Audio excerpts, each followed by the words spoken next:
Hello, everyone out there. You're welcome to this online JS3 Cultural and Creative Arts. I can also call it CCA. I am Onyendi Bernard Ogochukwu.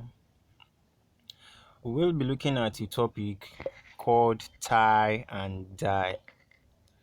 Now, oftentimes I hear people say whenever they hear this tie and dye, they think it's for somebody to tie his or herself and the person will die. No, I'm begging in the name of God. That's not what we are talking about here. We're looking at tie and dye. So with time, as the lesson proceed, we get to know the meaning of tie and dye. Now, quickly, let's look at our objectives. Now, at the end of this online class, learners should be able to: one, define tie and dye; two, tie various methods in fabrics for dyeing; three, prepare dyeing process; four, dye various fabrics. Okay, for us to be able to carry out this practical, now there are certain materials in which we need to put on ground. There are certain things we need to put on ground before we can be able to carry out this practical. Now, our instructional materials, we have the fabrics, precisely white fabrics. Then we have plastic bowls. We have rubber gloves, and we have dye. That's like your dye pigment. Depending on the design that you want to do, if you want to work with just one color of dye, it's okay by you.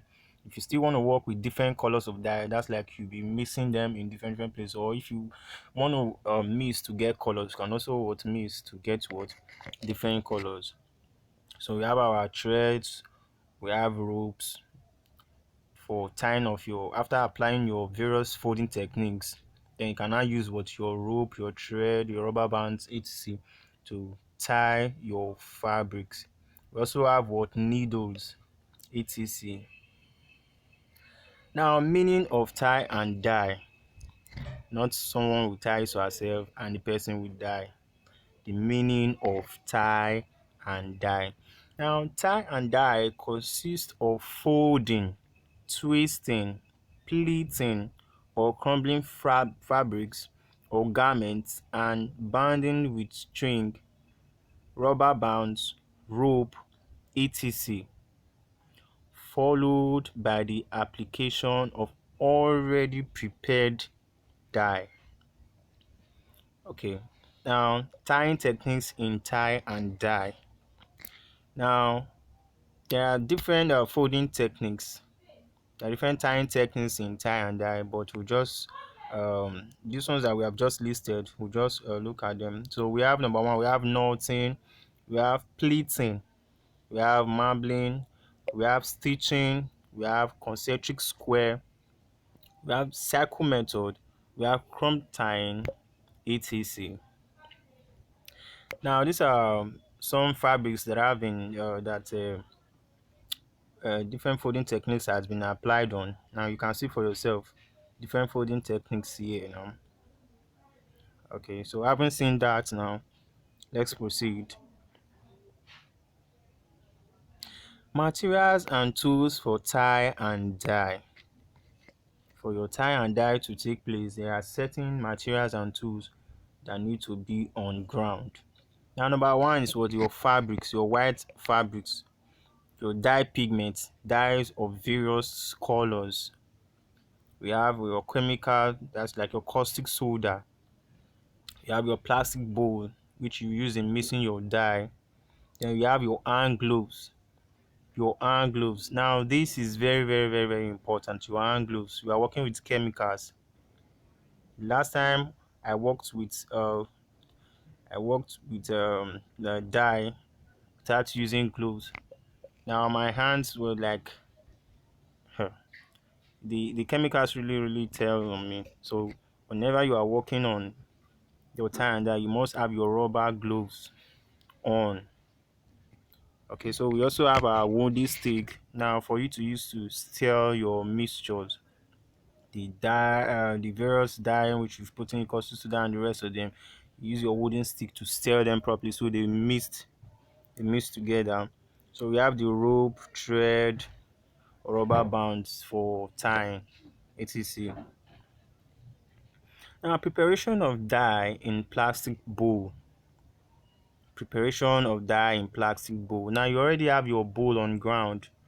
Now, you add your dye pigment, you add your caustic soda, you add your hydrosulfide, add your salt, then add boiled water and stir the combination using your wooden stick. Stir properly to ensure that the mixture or whatever thing that you are having inside the bowl, that they are all properly mixed together. Now the last one we'll be having here is allow it to cool for some minutes for colors to develop fully. So you allow it to cool for some minutes so as your color to develop what fully. Now dyeing process. Now having your white fabric on ground now you ensure that it is washed and what dried. If possible, you iron with your white fabric. So get your your white fabric washed, dried, then apply any suitable folding techniques of your choice. Then tie with rope, thread, or rubber bands. And number two, wet tied fabrics with cold water for easy and even penetration of dye. Now that's in the case of those that do not want to deepen their fabrics. Now after they've applied whichever folding techniques they want to. Now this number two is for those that do not want to dip their fabric into the bowl of dye. Now what they do is this: you get a bottle, any bottle at all that has a pointed tip. Okay, so you see that in as the lesson goes on, you see what I'm talking about. So you use that bottle containing dye. Now you start pouring in those areas in which you want your dye to cover in the fabric. So you pour your dye on the fabrics, and the fabric begin to take in the dye. Now number three says immerse stirred constantly with stick or hand wearing gloves. Now this is for those that dipped their fabric into the bowl of dye. So you stir constantly so that the dye will be able to penetrate into the to the fabrics. Or you can even use your hand wearing hand gloves. So you keep stirring to ensure that the dye penetrates into the fabric so that your design will be achieved properly. Now the other one is that remove from bowl if immersed and squeeze out gently excess dye. So if your own is the one that has to do with putting your fabric inside the bowl, now after some times you can now bring out your fabrics out from the bowl. Now you squeeze gently.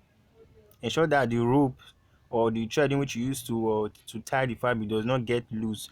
So you squeeze gently so as for excess dye to drain out from your fabric. Now the last one there is that you hang the fabric for it to get dried.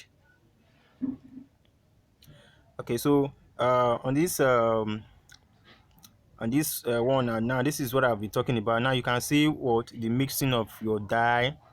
You can see the dipping of your fabric into a bowl of dye. Now you can see the bottle I was talking about. Now you can see the pointed tip where the dye is coming out and it's dropping on your on your fabrics. So after all this, after applying your dye, you don't just open your fabric, you don't just loosen your fabric. You leave it for some time for the dye to penetrate and for the dye to to go round the your fabric. You don't just after you're done, you just lose immediately. No, you allow it to to get dried. Now after it's properly dried, before you can now loosen it to see whatever design you have. Now at the end of it, now this is what you'll be having when you loosen your fabric. Now this is what you'll be having. Now you can see the love shape and the rest of them.